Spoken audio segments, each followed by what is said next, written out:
Good morning, boys and girls, and I thank you for joining us for another day on Mornings with Mimi.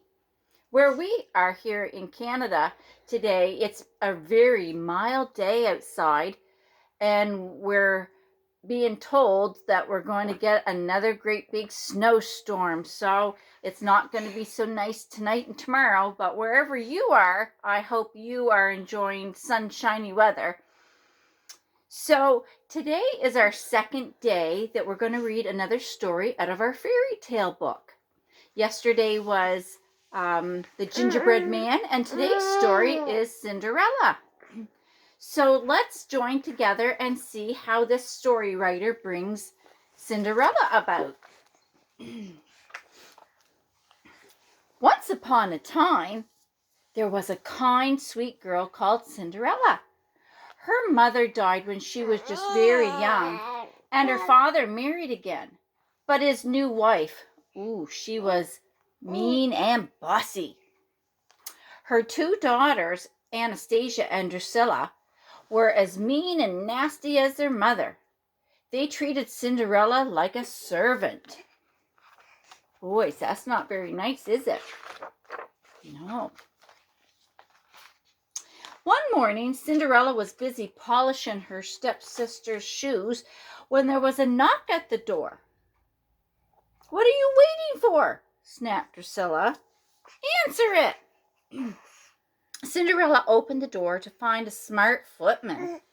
He handed her a gold envelope and made a graceful bow. "The palace is holding a ball for the prince's birthday tonight," he announced.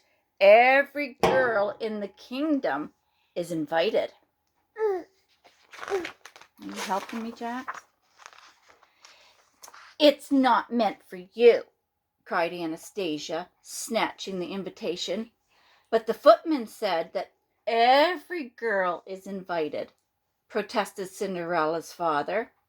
"Of course she may go," said Cinderella's stepmother, slyly, "as long as she has finished all of her chores." Cinderella was thrilled.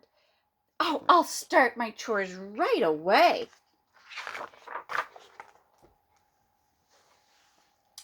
But no matter how hard Cinderella worked, her list of jobs kept growing and growing. Her stepsisters and stepmother saw to that. "Iron my dress, brush my hair, paint my nails, fetch my necklace." "Oh dear," giggled the stepsisters when the coach arrived to take them to the palace. "Aren't you ready?" They flounced out, laughing unkindly. They're not being very nice to Cinderella, are they? Poor Cinderella sat by the fireside with big tears rolling down her cheeks. "I wish I could wear a pretty dress and meet the prince," she sighed. "Wishes can come true," whispered a voice. Suddenly the room was filled with sparkling light as a fairy appeared. "Dry your eyes, Cinderella," said the fairy.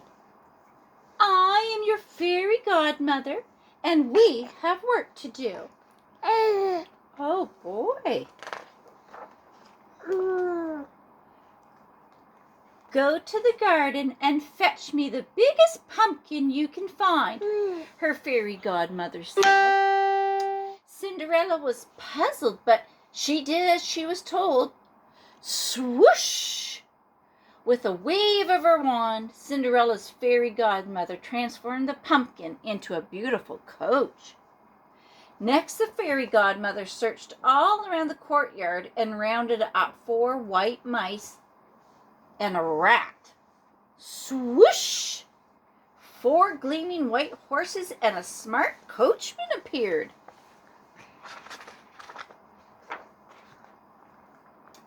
"That's that. Now for you," said the fairy godmother, as she waved her magic wand. Swoosh! In a burst of twinkling stars, Cinderella's pink dress was transformed into waves of soft silk, and on her feet were 2 dainty crystal slippers. "I feel like a princess," gasped Cinderella, stepping into the coach. "You look like a princess," smiled her fairy godmother. "But remember, my magic won't last. On the final stroke of 12, everything you see before you will disappear." Oh, gracious, you okay? Is Mommy okay? Oh, when Cinderella entered the ballroom, a murmur rippled across the room. What do you suppose they saw? "She must be a princess," whispered the guests. They couldn't take their eyes off the beautiful girl, and neither could the prince. He rushed over and asked her to dance. All night long, Cinderella and the prince twirled around the dance floor. Anastasia and Drusilla watched grumpily from the side. They're not liking it that Cinderella's getting to dance with the prince all night. Suddenly, the palace clock began to strike. Bong! Bong! Cinderella remembered the warning. The magic was about to end. "I'm sorry," she cried. "I have to go." The prince chased after her, but he was too late. All that remained was a glass slipper, twinkling in the moonlight.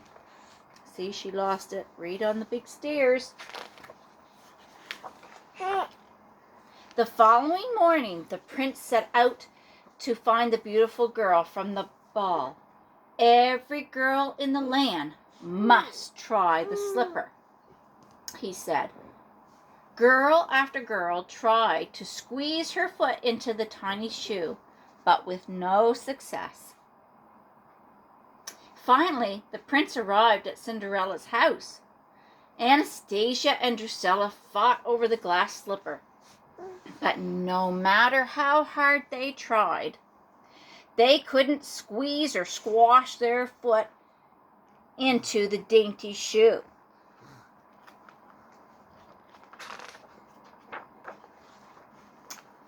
"Is there no one else?"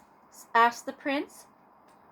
"There's Cinderella," said her father bravely. Oh, I should have had a deeper voice for that one. "Let her try," said the prince, kneeling to slip the shoe onto Cinderella's pretty foot. "It fits!" he cried happily. "My search is over. Will you marry me?" Cinderella agreed at once. "But she can't!" shrieked her furious stepmother. "She didn't even go to the ball." Suddenly, the room was filled with light as the fairy godmother appeared. She transformed Cinderella's dress into the beautiful ball gown once again. There could be no mistake. Cinderella was the one. The wedding took place the very next day. "And this time you don't just look like a princess," whispered her fairy godmother. "You really are one." The prince and Cinderella lived happily ever after in the palace.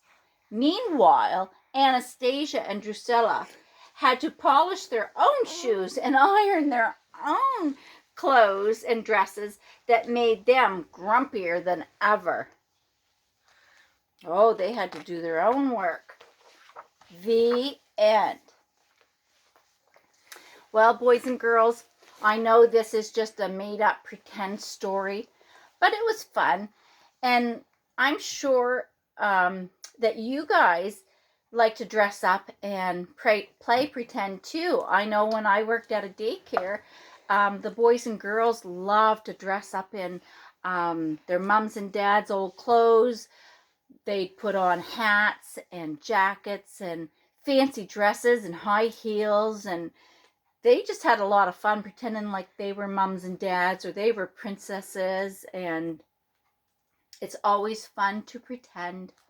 So we thank you, Jax and his mom and I, for sharing another day with us on Mimi's couch.